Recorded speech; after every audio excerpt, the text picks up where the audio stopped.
परीक्षित जी, एक बार मनु जी के छींकने पर उनके नासिका से इक्ष्वाकु नाम का पुत्र उत्पन्न हुआ। छींकने से पुत्र उत्पन्न हो गया। ऐसे तपस्वी, ऐसे भजनानंदी महापुरुष मनु जी महाराज।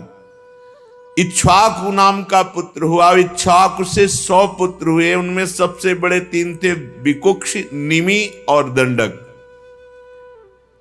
परीक्षित उनसे छोटे 25 पुत्र आर्यावर्त के पूर्व भाग के और 25 पश्चिम भाग के तथा उपर्युक्त 3 मध्य भाग के अधिपति हुए।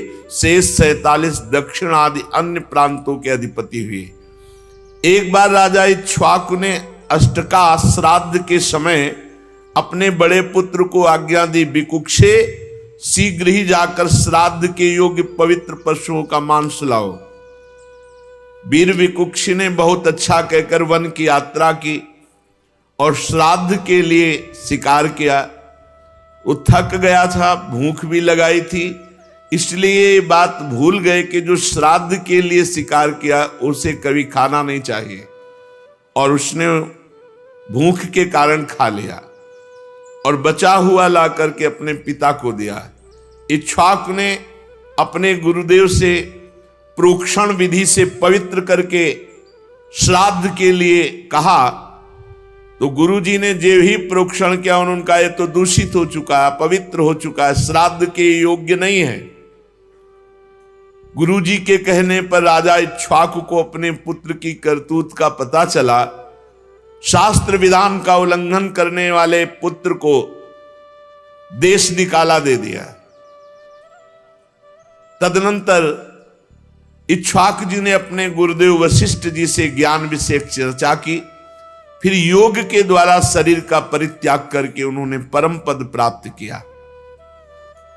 महाराज इक्ष्वाकु के देहांत हो जाने पर विकुक्षी अपनी राजधानी में लौट आए और पृथ्वी का शासन करने लगे। उन्होंने बड़े बड़े यज्ञों से भगवान की आराधना की और संसार में शशाद के नाम से प्रसिद्ध हुए। विकुक्ष के पुत्र हुए पुरंजय, उन्हीं को इंद्रवाह और ककुत्स कहते हैं। जिन कर्मों के कारण उनके नाम पड़े थे उन्हें सुनो। सतयुग के अंत में देवताओं का दानवों के साथ घोर संग्राम हुआ था। उसमें सब के सब देवता दैत्यों से हार गए। तब उन्होंने वीर पुरंजय को सहायता के लिए अपना मित्र बनाया। पुरंजय ने कहा, यदि देवराज इंद्र मेरे वाहन बनेंगे तो मैं देवताओं की तरफ से युद्ध करके विजय दिला सकता हूं। पहले तो इंद्र ने अस्वीकार किया, परंतु देवताओं की प्रार्थना पर सर्वशक्तिमान विश्वात्मा भगवान की इच्छा मानकर एक बड़े भारी बैल के रूप में इंद्र बन गए। और पुरंजय को भागवतिक शक्ति प्राप्त थी। उन्होंने कवच पहनकर दिव्य धनुष तीखे बाण ग्रहण किए और बैल पर चढ़कर ककुद डील के पास बैठकर इस प्रकार युद्ध में तत्पर हुए और विजय को प्राप्त हुए। वीर पुरंजय ऐसा रोमांचकारी युद्ध किया जिससे दैत्य सब परास्त हो गए। बाणों की मानो प्रलयंकारी वर्षा की, क्योंकि उनको भागवतिक शक्ति प्राप्त थी। रणभूमि छोड़कर सब भाग पड़े। पुरंजय ने नगर, धन, ईश्वर सब कुछ जीत कर इंद्र को दे दिया। इसी से उन राजर्षि को पुर जीतने के कारण पुरंजय, इंद्र को वाहन बनाने के कारण इंद्रवाह, बैल के कुकुट पर बैठने के कारण ककुत्स कहा जाता है।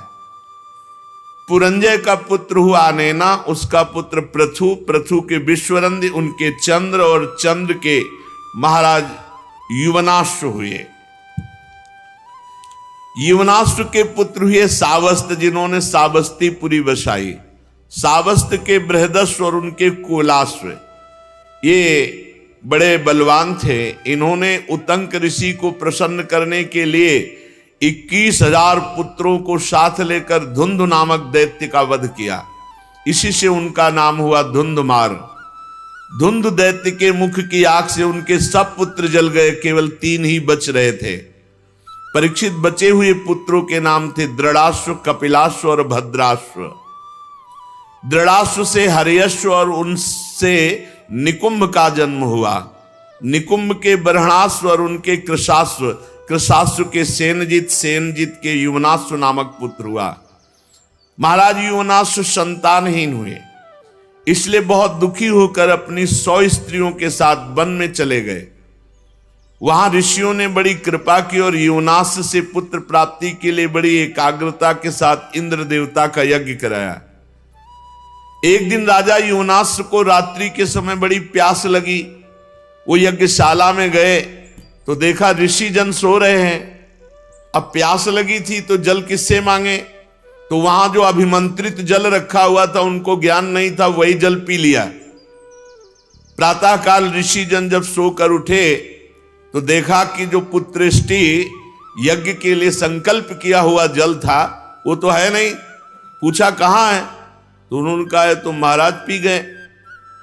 उन्होंने कहा अब तो महाराज को गर्व रहेगा, क्योंकि वो तो अभिमंत्रित जल था। सब उन्होंने समझा भगवान की ऐसी प्रेरणा थी, भगवान के चरणों में नमस्कार किया कि धन्य है, बात तो वही होती है जो भगवान को कराना होता है। इसके बाद अब प्रसव का जब समय आया, 9 महीना गर्भ रहा महाराज युवनाश्व के, तो अब प्रसव की तो जगह नहीं है, तो इसलिए दाहिनी को फाड़ करके संतान उत्पन्न हुई। महान चक्रवर्ती तेजस्वी, उसे रोते देखकर ऋषियों ने कहा, यह बालक दूध के लिए बहुत रो रहा है, किसका दूध पिएगा। तब इंद्र देवता प्रकट हुए और कहा, माम धाता, मैं इसका पोषण करूंगा, तू रो मत। ये कहकर तर्जनी अंगुली उनके मुंह में डाल दी, जिससे अमृत स्राव होता है। ब्राह्मण और देवताओं के प्रसाद से उस बालक के पिता युवनाश्व की भी मृत्यु नहीं हुई और वो तपस्या करके मुक्त हो गए। और इंद्र ने उस बालक का नाम रखा त्रिशदस्यु, क्योंकि रावण आदि लुटेरे मानधाता के भय से भयभीत होते थे। ऐसे चक्रवर्ती सम्राट मानधाता, युवनाश्व के पुत्र मानधाता चक्रवर्ती सम्राट हुए। भगवान के तेज से तेजस्वी होकर अकेले ही 7 द्वीप वाली पृथ्वी का शासन किया। वे आत्मज्ञानी थे, कर्मकांड के विशेष ज्ञाता थे, फिर भी वे बड़ी बड़ी दक्षिणा वाले यज्ञों से यज्ञ स्वरूप भगवान की आराधना करते, क्योंकि भगवान स्वयं प्रकाश सर्वदेव स्वरूप है। परीक्षित, जहां से सूर्य उदय होता है और जहां से अस्त होता है वो सारा का सारा भूभाग युवनाश्व के पुत्र महाराजा धीराज मानधाता के अधिकार में था। राजा मानधाता की पत्नी शशबिंदु की पुत्री बिंदुमती थी। उनके गर्भ से 3 पुत्र हुए, पुरुकुत्स और ये दूसरे अम्बरीश और महायोगी मुचकुंद। और इनके मुचकुंद जी की 50 बहनें थी। 50 ने अकेले सौभरी ऋषि को पति के रूप में वरण किया। परम तपस्वी सौभरी जी एक बार यमुना जल में डुबकी लगाकर तपस्या कर रहे थे, जल को स्तंभित करके। देख लो, ऐसे ऐसे महात्माओं को माया आकर्षित कर लेती है। अपने लोग तो एक डुबकी लगा के 1 मिनट भी नहीं रुक सकते, वो समाधि लगा लेते थे। जल को स्तंभित कर दिया और थल की तरह बैठे समाधिस्थ। महाराज सौभरी जी ने देखा कि एक मत्स्य मछली से क्रीड़ा कर रहा है, मैथुन सुख। उनके हृदय में आया कि ये मैथुन में तो सुख है, तभी तो एक छोटा सा जीव इतना आनंदित हो रहा है, तो मुझे ये सुख चाहिए। अब महान तपस्या के धनी सौभरी जी के मन में विवाह करने की इच्छा जग उठी। सीधे राजा मानधाता के पास गए। महल में 50 राजकुमारियां थीं। कहा कि एक भिक्षा में मुझे दो, मैं ब्याह करूंगा। अब बड़ी समस्या, शरीर से गंध आ रही मछली जैसी, जल में समाधिस्थ, हड्डी हड्डी दिखाई दे रही, कौन राजकुमारी इनको पसंद करेगी। तो राजा ने कहा कि ब्राह्मण, आपको जो कन्या पसंद कर ले उसे स्वीकार कर लो। सौभरी जी ने राजा मानधाता का अभिप्राय समझा कि तुम मुझे बूढ़े समझकर, कुरूप समझकर ऐसा बोले हो ना। झुर्रियां पड़ गई, बाल पक गए, सिर कंपायमान है, तो सोच रहे होगे कि सौभरी को कौन वरण करेगा। तो अब मैं ऐसा रूप धारण करूंगा कि तुम्हारी 50 की 50 झगड़ा करके हमसे ब्याह करेंगे। राजा से कहा तुम आदेश दो अपनी राजकुमारियों को कि सौभरी जी महल में पधार रहे हैं, जो पसंद करे वरण कर ले पति के रूप में। अब तो ऐसा सुंदर रूप संकल्प से बना, तपस्वी महापुरुषों के लिए क्या दुर्लभ। देख लो, कामना जागृत हुई तो भजन का प्रयोग कहां होने लगा। ऐसा रूप की देवांगनाएं लालायित हो जाएं। सौभरी जी ने अंतःपुर में प्रवेश किया और वहां राजा का दूत पहले ही बोला कि राजकुमारियों, परम तपस्वी सौभरी जी पधार रहे हैं, जो पति रूप में वरण करना चाहे वो वरण कर लें। फिर तो 50 कन्या दौड़ पड़ी सौभरी जी के रूप को देखकर। इतना सुंदर रूप, सबने अपना पति बना लिया। सौभरी जी ने कहा चिंता 50 चलो, 50 के साथ ब्याह करेंगे। अब वो कन्याएं तो बहुत सुखी हो गई, इतने सामर्थ्यशाली महात्मा पति के रूप में प्राप्त हुए हैं। एक दूसरे से कलह करने लगी और एक दूसरे से कहने लगी तुम्हारे योग्य नहीं, मेरे योग्य हैं। ऋग्वेदी सौभरी जी ने कहा 50 के योग्य है, चलो। और अपनी तपस्या के प्रभाव से नई सृष्टि की, महल, उपवन, नगर, सबकी रचना यमुना किनारे की। सौगंधिक पुष्पों के बगीचे, परिपूर्ण कमलों से सरोवर, बगीचों में बहुत सुंदर सुंदर स्थान, महल, बहुमूल्य शैया, आसन, वस्त्र, आभूषण, स्नान, सुस्वादु भोजन, पुष्पमाला, दास दासियां सब प्रकट कर दी तपस्या से।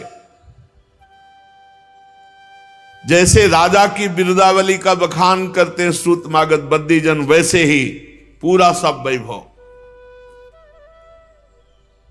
जब 50 से ब्याह करके चल रहे थे तो मानधाता को लग रहा था कि भोजन की व्यवस्था कैसे होगी। तो कहा कल यमुना किनारे आ जाना। तो सप्त द्वीपवती पृथ्वी के स्वामी मानधाता जी ने जब सौभरी जी के तप का प्रभाव देखा तो आश्चर्यचकित हो गए। उनके पास भी वो भोग सामग्री नहीं थी जो सौभरी जी के पास थी, तपस्या।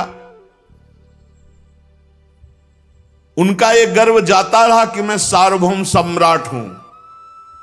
सौभरी जी गृहस्थी के सुख में रम गए, अपने निरोग इंद्रियों से विषयों का सेवन किया। पर विषय सेवन से कभी काम तृप्ति थोड़ी होती। जैसे घी की बूंदों से आग तो और लपट बढ़ती है, ऐसे ही उनका असंतोष बढ़ा भोगों का। 50 राजकुमारियां, वैभव, सब सुख।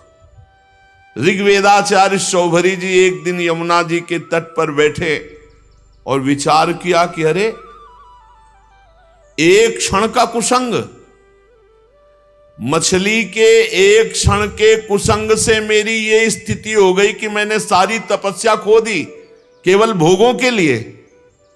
अरे मैं तो बड़ा तपस्वी संयमी था, ये मुझसे चूक कैसे हो गई। ये मेरा आधा पतन तो देखो। मैं दीर्घ काल से अपने ब्रह्म तेज को अक्षुण्ण रख रहा था, परंतु जल के भीतर विहार करती हुई एक मछली के संसर्ग से मेरा ब्रह्म तेज नष्ट हो गया। अतः संगम त्यजेत मिथुन व्रतिनाम मुमुक्षु सर्वात्मना न विसजेत बहिरिंद्रियाणि एकश्चरन् रहस्य चित्त मनंतई से युंजीत तद्वृत्ति सुसाधु सुचेत प्रसंग। मुमुक्षु को चाहिए, साधक को चाहिए, जो भगवत प्राप्ति करना चाहता है, मैथुन धर्म से युक्त किसी भी प्राणी पर दृष्टि न डाले, न उनका संग करे। चाहे पशु पक्षी ही क्यों ना मैथुन कर रहे हो, अचानक दृष्टि चली गई, नीचे करो और नाम जप करो, दोबारा उधर मत देखना। दोबारा देखा तो घटना घटेगी जीवन में। उसका संकल्प बनेगा, क्रिया में उतर जाओगे। संगम त्यजेत मिथुन व्रतिनाम मुमुक्षु, जो मुक्त होना चाहता है ऐसे व्रत वाला साधक कभी किसी जीव को मैथुन करते हुए ना देखे। अगर एक बार दृष्टि चली जाए तो तुरंत वहां से हटा के नाम जप में लगावे। सर्वात्मना न विसजेत बहिरेंद्रियाणी, सदैव अपनी इंद्रियों को अंतर्मुख रखे, बहिर्मुख न छोड़ दे। स्वतंत्र रूप से इंद्रियों को बहिर्मुख ना होने दे। एकश्चरण, अकेला रहे।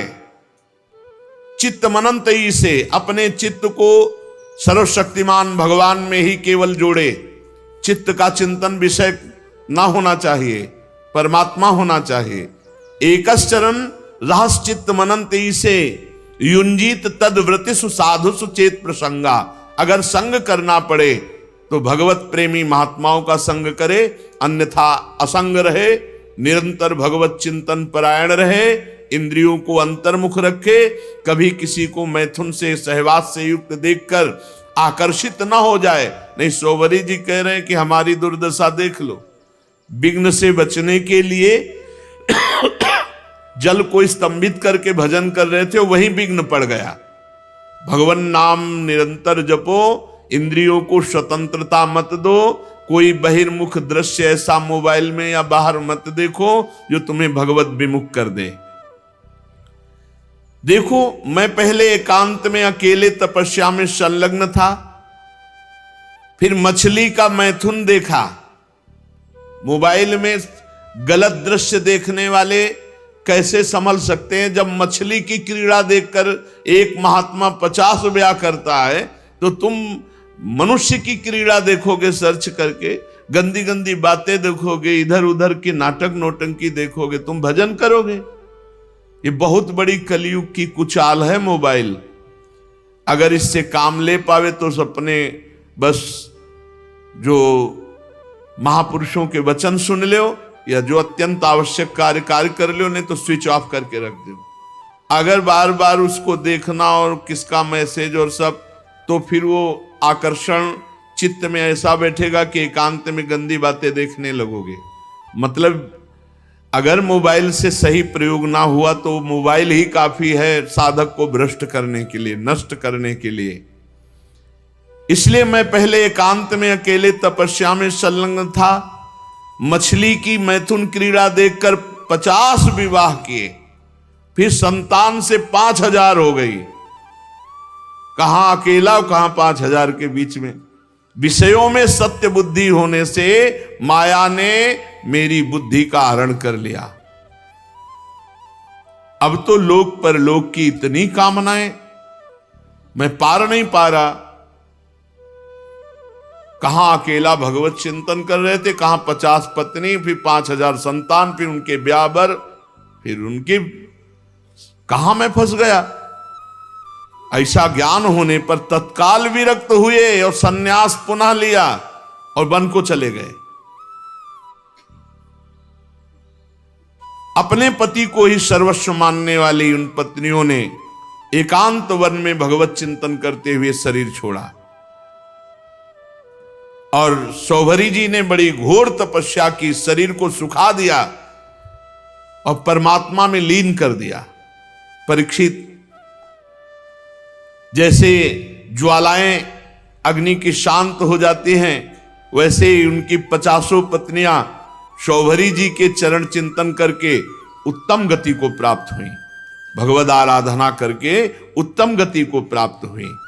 तो सौभरी जी के पावन चरित्र से ये शिक्षा लेनी चाहिए कि किसी भी जीव को मैथुन करते हुए कदापि नहीं देखना चाहिए। एक बार दृष्टि जाए, दोबारा दृष्टि ना जाए, उसका चिंतन ना होने पावे। नहीं तो साधक के मन में स्फुरना, फिर संकल्प और फिर क्रिया। इसलिए स्फुरना में ही रौंद दो। इतना नाम उच्च कोटि से जपने लगो कि स्फुरना ही समाप्त हो जाए, संकल्प बनने ही ना पावे। श्री सुखदेव जी महाराज कहते, परीक्षित, मैं वर्णन कर चुका हूं कि मानधाता के पुत्रों में सबसे श्रेष्ठ अम्बरीश जी थे। उनके दादा युवनाश्व ने उन्हें पुत्र रूप में स्वीकार कर लिया। उनका पुत्र युवनाश्व का हारित मानधाता के वंश में 3 अवान्तर गोत्रों के प्रवर्तक हुए। नागों ने अपनी बहन नर्मदा का विवाह पुरुकुत्स से कर दिया। नागराज वासुकी की आज्ञा से नर्मदा अपने पति को रसातल में ले गई और वहां भगवान की शक्ति से संपन्न होकर पुरुकुत्स ने वध करने योग्य गंधर्वों को मार डाला। इस पर नागराज ने प्रसन्न होकर पुरुकुत्स को वर दिया कि जो इस प्रसंग का स्मरण करेगा उसे सर्पों से कोई भय नहीं रह जाएगा। राजा पुरुकुत्स का पुत्र त्रिशदस्य था, उसके पुत्र हुए अनरण्य, अनरण्य के हर्यश्व, उसके अरुण और अरुण के त्रिबंधन, त्रिबंधन के पुत्र सत्यव्रत हुए। यही सत्यव्रत त्रिशंकु के नाम से विख्यात हुए। यद्यपि त्रिशंकु अपने पिता और गुरु के शाप से चांडाल हो गए थे, परंतु विश्वामित्र जी के प्रभाव से सशरीर स्वर्ग चले गए। जब देवताओं ने देखा अनाधिकारी तप के बल से स्वर्ग भेजा गया तो वहां से ढकेल दिया और वे नीचे को सिर किए हुए गिर पड़े। परंतु विश्वामित्र जी के तपोबल से वो आकाश में ही स्थित है। न स्वर्ग मिला न ये लोग बीच में टंगे हुए हैं। त्रिशंकु जी वे अब भी आकाश में लटके हुए हैं। त्रिशंकु के पुत्र थे हरिश्चंद्र जी। उनके लिए विश्वामित्र और वशिष्ठ एक दूसरे को शाप देकर पक्षी हो गए और बहुत वर्षों तक लड़ते रहे। हरिश्चंद्र के कोई संतान न थी, इससे वो बहुत उदास रहा करते थे। नारद जी के उपदेश से वे वरुण देवता की शरण में गए, उनसे प्रार्थना की कि प्रभु मुझे पुत्र प्राप्त हो। महाराज मेरे वीर पुत्र होगा तो मैं उसी से आपका यजन करूंगा। वरुण देवता ने कहा ठीक है। तब वरुण की कृपा से हरिश्चंद्र के रोहित नाम का पुत्र हुआ। पुत्र होते ही वरुण ने आकर कहा हरिश्चंद्र तुम्हें पुत्र प्राप्त हो गया, अब इसके द्वारा मेरा यज्ञ करो। हरिश्चंद्र ने कहा जब आपका ये रोहित 10 दिन से अधिक का हो जाएगा तब यज्ञ योग्य होगा। 10 दिन बीतने पर वरुण जी ने आकर के आप मेरा यज्ञ करो। हरिश्चंद्र ने कहा जब आपका ये रोहित मुंह में दांत निकल आएंगे तब यज्ञ के योग्य होगा। दांत उगाने पर वरुण देवता ने कहा तो दांत निकल आए, मेरा यज्ञ करो। हरिश्चंद्र ने कहा जब इसके दूध के दांत गिर जाएंगे तब ये यज्ञ के योग होगा। जब दूध के दांत गिर गए तो वरुण देवता ने कहा अब तो मेरा यज्ञ करो। हरिश्चंद्र ने कहा जब दोबारा दांत आ जाएंगे तब ये यज्ञ के योग्य होगा। दांतों के उगाने पर वरुण ने कहा मेरा यज्ञ करो। हरिश्चंद्र ने कहा महाराज क्षत्रिय राजकुमार तब यज्ञ के योग्य होता है जब वो कवच धारण करने लगे। राजा हरिश्चंद्र पुत्र के प्रेम से ऐसा टालते रहे। उनका हृदय पुत्र प्रेम में जकड़ा हुआ था। जो जो समय बताते वरुण देवता उसी की बाट देखते। जब रोहित कुंवर को इस बात का पता चला कि पिताजी तो मेरा बलिदान करना चाहते हैं तो अपने प्राणों की रक्षा के लिए हाथ में धनुष लेकर वन में चले गए। कुछ दिन के बाद उन्हें मालूम हुआ कि वरुण देवता ने रुष्ट होकर मेरे पिताजी पर आक्रमण किया है, जिसके कारण वे महोदर रोग से पीड़ित हो रहे। तब रोहित अपने नगर की ओर चल पड़ा, परंतु इंद्र ने आकर उसे रोक दिया। कहा बेटा रोहित यज्ञ पशु बनकर मरने की अपेक्षा है पवित्र तीर्थ और क्षेत्रों का सेवन करते हुए पृथ्वी में विचरण करना। इंद्र की बात मानकर वो 1 वर्ष तक और वन में ही रहे। इस प्रकार दूसरे, तीसरे, चौथे और 5वें वर्ष जहां जाने का विचार करते तो इंद्र देवता कोई न कोई रूप रख कर आते और उसे रोक देते। 6 वर्ष तक रोहित वन में ही रहे। 7वें वर्ष जब वो अपने नगर को लौटने लगे तो उसने अजीगर्त से उनके मंझले पुत्र शुनासेप को मोल ले लिया और उसे यज्ञ पशु बनाने के लिए अपने पिता को सौंपकर उनके चरणों में नमस्कार किया। तब परम यशस्वी श्रेष्ठ चरित्र वाले राजा हरिश्चंद्र ने महोदर रोग से छूटकर पुरुषमेध यज्ञ के द्वारा वरुण आदि देवताओं का यजन किया। उस यज्ञ में विश्वामित्र जी होता हुए, परम संयमी जमदग्नि जी ने अध्वर्यु का काम किया, वशिष्ठ जी ब्रह्मा बने, अयास्य मुनि सामगान करने वाले उद्गाता बने। उस समय इंद्र ने प्रसन्न होकर हरिश्चंद्र को एक सोने का रथ दिया। आगे चलकर मैं शुनासेप का महात्मा वर्णन करूंगा। हरिश्चंद्र को अपनी पत्नी के साथ सत्य में दृढ़ता पूर्वक स्थित देकर विश्वामित्र जी बहुत प्रसन्न हुए। विश्वामित्र जी ने बड़ी कठोर परीक्षा ली हरिश्चंद्र जी की। एक दिन महाराज हरिश्चंद्र जी अपने राज्य के वन में भ्रमण कर रहे थे तो आवाज आई कुछ स्त्रियों की, रक्षा करो रक्षा करो। महाराज हरिश्चंद्र ने विचार किया कि हमारे राज्य में कोई व्यभिचारी तो है नहीं जो ऐसा कर सके। उनके राज्य में कोई ऐसा नहीं था। बहुत कठोर शासन हरिश्चंद्र जी का। ये अयोध्या के चक्रवर्ती सम्राट थे, धर्मात्मा, प्रजापालक, दानवीर, भगवत भक्त और धर्मनिष्ठा का ऐसा प्रभाव कि इनके राज्य में कोई किसी माता बहन की तरफ गंदी दृष्टि से भी नहीं देख सकता था। इसीलिए उनके राज्य में किसी की अकाल मृत्यु नहीं होती, किसी को रोग नहीं होता। पूर्ववासियों में बड़ी धर्म की रुचि थी। तो जब एक दिन जंगल में शिकार खेलने गए तो वहां कुछ स्त्रियां पुकार रही थी और कह रही थी हमें बचाओ हमें बचाओ। राजा ने शिकार खेलना छोड़कर उनके समीप गए और कहा डरो मत, हमारे राज्य में ऐसा दुष्ट बुद्धि वाला तो कोई है ही नहीं जो इस अन्याय करके किसी स्त्री को ऐसे, डरो मत। तो शांत हो गई। पास में देखा विश्वामित्र जी खड़े थे और वो स्त्रियां और कोई नहीं थी, विद्याएं थी जो अपने तपोबल से समस्त विद्याओं को अधीन विश्वामित्र जी कर रहे थे। मूर्तिमती विद्या स्त्री होकर क्रंदन कर रही थी और विश्वामित्र जी उन्हें अधीन कर रहे थे। जब उन्होंने कहा ऐसा कोई दुष्ट बुद्धि वाला हमारे राज्य में है ही नहीं, कौन है जो तुम्हें सता रहा है? तो विश्वामित्र जी ने कहा सता तो हम रहे तो दुष्ट बुद्धि के हम हुए। और भारी क्रोध आ गया। जो ही क्रोध आया सो तप में क्रोध आना हानि का विषय, विद्याएं सब अंतर ध्यान हो गई। विश्वामित्र जी ने कहा इतना तप करने के बाद मैंने अपने क्रोध को संभाला था और विद्याओं को अधीन किया, तुमने मुक्त करा दिया, तुम बड़े दयालु हो। गुस्सा में कहा। हरिश्चंद्र जी ने हाथ जोड़कर विनय पूर्वक कहा मुनि मैं राज्य धर्म का पालन कर रहा हूं। राजा का कर्तव्य है यदि कोई अनाथ कोई शरणागत किसी भी तरह सताया जाता है तो उसकी रक्षा करना कर्तव्य है। अच्छा तो फिर मेरी भी रक्षा करो, मेरी इच्छा अनुसार दान करो। राजा ने कहा आदेश कीजिए।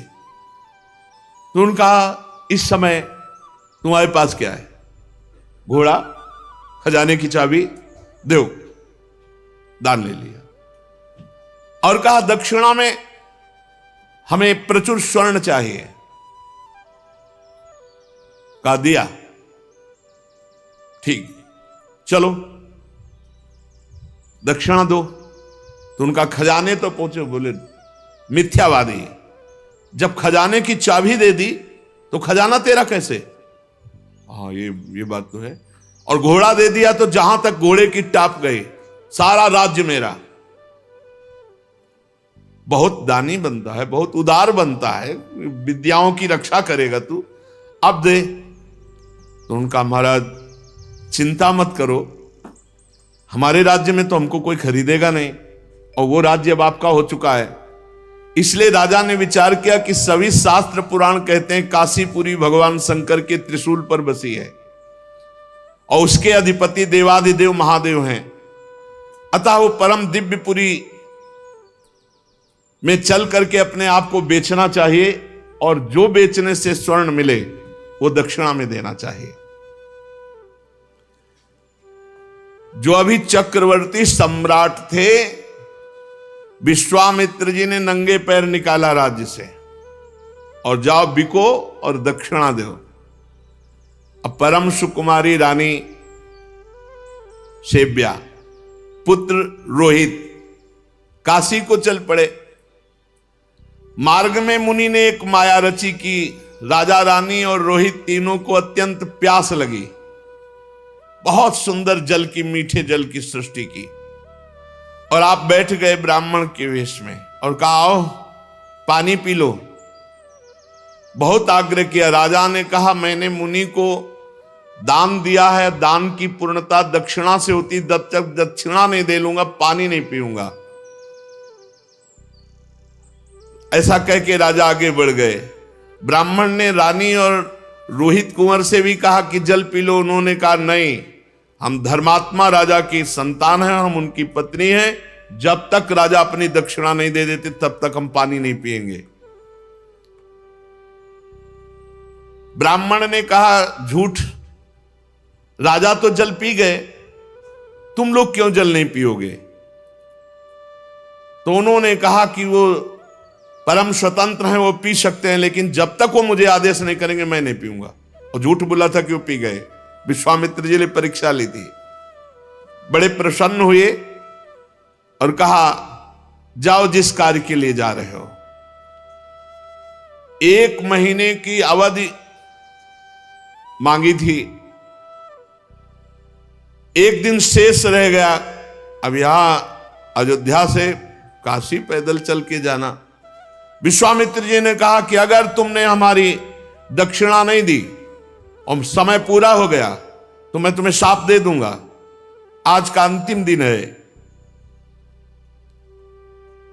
हरिश्चंद्र ने मुनि को प्रणाम किया और कहा अभी आधा दिन शेष है, अभी आप कुछ मत बोलिएगा, प्रयास करते हैं कोई मुझे खरीद ले।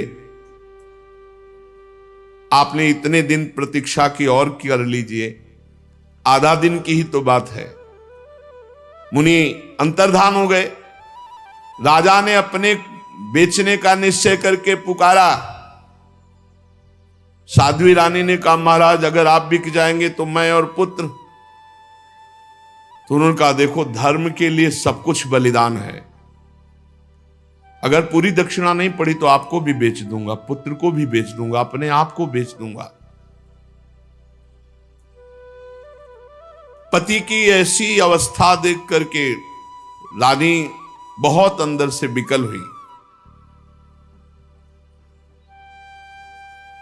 उधर विश्वामित्र जी की कड़ी चेतावना, तो चित्त में दुख है और गदगद कंठ से पुकार कोई मुझे खरीद ले। तो एक वृद्ध ब्राह्मणी के वेश में 500 स्वर्ण मुद्राएं देकर के रानी को खरीदा। रानी ने उस ब्राह्मणी से प्रार्थना की कि यथाशक्ति मैं घर की पूरी सेवा करूंगी, कभी इंकार नहीं करूंगी। मेरी 3 बातें आपको माननी होंगी। मैं कभी किसी पुरुष से संभाषण नहीं करूंगी, एकांत में नहीं मिलूंगी, किसी का जूठा नहीं खाऊंगी, और सेवा के अतिरिक्त मैं एकांतवास करूंगी, मेरे समीप कोई नहीं आना चाहिए। स्वीकार कर लिया। अब राजा के सामने ही रानी बिक गई। अब पुत्र को अंचल पकड़कर मां के संग जाते देख करके पहले तो बहुत हटाया, जब नहीं हटा तब कुछ स्वर्ण मुद्राएं देकर पुत्र को भी साथ में खरीद लिया। राजा अत्यंत दुख से व्यथित कि कहां राजकुमार और महारानी कैसे रहती थी, आज बिक करके सेवा में। विश्वामित्र जी याद हमके राजा ने प्राप्त धन कि हमने पुत्र और पत्नी बेच दिया, ये लीजिए। तो उनका शेष पूरा कौन करेगा? कहा महाराज अभी मैं हूं ना, मैं अपने को आवाज लगाता हूं, कोई ना कोई मिल ही जाएगा। तो उसी समय चांडाल खरीदने के लिए उपस्थित हुआ। विश्वामित्र जी की पूरी दक्षिणा दी। जब राजा को पता चला खरीदने वाला मेरे को चांडाल है, तो उन्होंने कहा विश्वामित्र जी आपकी शाप की अग्नि से जलकर मरना ठीक है, लेकिन इस चांडाल की अधीनता मैं स्वीकार नहीं कर सकता। विश्वामित्र जी समय खत्म हो रहा है, मुझे दक्षिणा चाहिए थी, वो मिल गई, अब तुमको चांडाल के अधीन होकर रहना पड़ेगा। अब तो उसकी इच्छानुसार बनकर के दास सेवा करनी होगी। विश्वामित्र जी ने कहा 1 अरब स्वर्ण मुद्रा दी है, हरिश्चंद्र तुम्हारे को खरीद लिया इस चांडाल ने। बड़ी विडंबना, चक्रवर्ती सम्राट चांडाल के अधीन। उन्होंने कहा स्मशान में पहरा दो। रात्रि में स्मशान के पहरा में काम में लगा दिया। अब और दिन रात लाठी लिए हुए मरघट में सौदा करने वालों से कर वसूल करते। जहां सैकड़ों दासियां सेवा में रहती थी, वहां महारानी दासी बनकर के ब्राह्मणी के यहां सेवा में झाड़ू लगाना, घर लीपना, जल भरना, ये सब। और राजकुमार रोहित को भी सेवा दी गई थी, पुष्प चयन करके लाओ। विश्वामित्र जी को इतने पे भी संतोष नहीं हुआ। चांडाल की आज्ञा से नादों में जल भरते थे और विश्वामित्र जी उन नादों को फोड़ देते। जब जल बह जाता तो चांडाल आकर बहुत तिरस्कार करता हरिश्चंद्र का, हाथ जोड़े सर झुकाए खड़े रहते हरिश्चंद्र। एक दिन पुष्प चयन करने के लिए संध्या के समय राजकुमार रोहित गया तो वहां सर्प ने डस लिया। तत्काल प्राणांत हो गया बालक का। अब महारानी जिस पुत्र का मुख देखकर जीवित थी, वो पुत्र विधाता ने छीन लिया। दुख पे अपार दुख। रात्रि का घोर अंधकार, आकाश में मेघ आच्छन्न है। अकेली पुत्र के शव को लोग लेकर रोती हुई जा रही हैं। वहां कोई साथ नहीं, कोई ब्राह्मणी साथ नहीं है। श्मशान में पहुंची। हरिश्चंद्र जी ने देखा, रे ये हालत हमारी पत्नी की धर्म के लिए, लेकिन मैं जब बिक चुका हूं तो अपने धर्म से नहीं हटूंगा। रानी विवश में ही रात में सौ लेकर श्मशान जब गई तो वहां बहुत जोर के रोती हुई हरिश्चंद्र से कहा कि तुम्हारा पुत्र पधार गया है, सर्प ने काट लिया है। हरिश्चंद्र बोले, श्मशान के स्वामी का पहले कर दो, फिर आपके लिए बिक गई हूं, आपके लिए बिकी हूं पुत्र के सहित। तो पुत्र पधार गया है, हमसे कह रहे हो कर दो, कहां से दूं, क्या है हमारे पास। अयोध्या नरेश चक्रवर्ती सम्राट महाराज हरिश्चंद्र वज्रपात मानो हो गया हो, लेकिन हिले नहीं, अपने धर्म में रहे। उन्होंने कहा कि तुम कल्पना भी नहीं कर सकती हो कि हरिश्चंद्र का हृदय इस समय कैसा है। देवी, आज्ञा का पालन, अपने स्वामी को कर दिए बिना यहां हम सौदाह या प्रवाह नहीं होने देंगे। तुम अपने धर्म का पालन करो और मैं अपने धर्म का पालन करूंगा। देखो, तुम तनिक भी डिगना नहीं। भारी से भारी संकट आने पर भी तुम अपने धर्म में स्थित रहना, धर्म तुम्हारी रक्षा कर लेगा। सौ ढकने के लिए कोई वस्त्र तो था नहीं, तो अपने जो शरीर में वस्त्र था उसके पहला ही टुकड़ा करके लपेट कर लाई थी। पतिव्रता ने दूसरा उसी कपड़े का जैसा हिस्सा फाड़ा और कहा कि ये कर के रूप में ले लो। जे ही उन्होंने लिया तो विश्वामित्र जी प्रकट हुए और कहा, आपने वो करके दिखाया। कोई मैं एक महात्मा के वचनों का पालन करने के लिए या धर्म के पालन के लिए इस तरह अपने जीवन को, राज्य को, परिवार को। उसी समय जो चांडाल ने खरीदा था वो प्रकट हुए और कहा, जानते हो मैं मूर्तिमान धर्म हूं, तुम्हें दास कौन बना सकता है।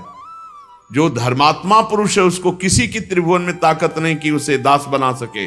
साक्षात धर्म, साक्षात धर्म ने ही चांडाल रूप होकर के खरीदा था। साक्षात अंबा अन्नपूर्णा ने ही, जो ब्राह्मणी के वेश में थी, वो कुंवर को और रानी को खरीदा था। देवराज इंद्र ने अमृत की वर्षा की, रोहित कुंवर जीवित हो गए। विश्वामित्र जी ने कहा, ये अपनी चाबी पकड़ो और ये लगाम घोड़े। जाओ तुम्हारी जय हो, तुम माया पर विजय प्राप्त कर चुके हो। देवराज ने कहा कि अब तुम्हें मृत्युलोक का राज्य करने की जरूरत नहीं, सशरीर स्वर्ग की यात्रा करो। हरिश्चंद्र ने कहा नहीं, मर्यादा है, धर्म कहता है तो पहले यहां हम तप के द्वारा शरीर छोड़ेंगे, फिर जो भगवान गति देंगे। अयोध्या में पुनः महाराज हरिश्चंद्र जी आए, प्रजा जय जयकार करती हुई बहुत सुख में निमग्न हुई। सत्यात् परो धर्मः, सत्य से बढ़कर कोई परम धर्म नहीं, और जो धर्म का पालन करने के लिए कष्ट सहता है उसकी सदैव विजय होती है। ऐसे महाराज त्रिशंकु के पुत्र हरिश्चंद्र जी थे, जिनका यश सत्य के लिए विस्तार को प्राप्त हुआ। शेष चर्चा आगे। श्री राधा वल्लभ लाल की।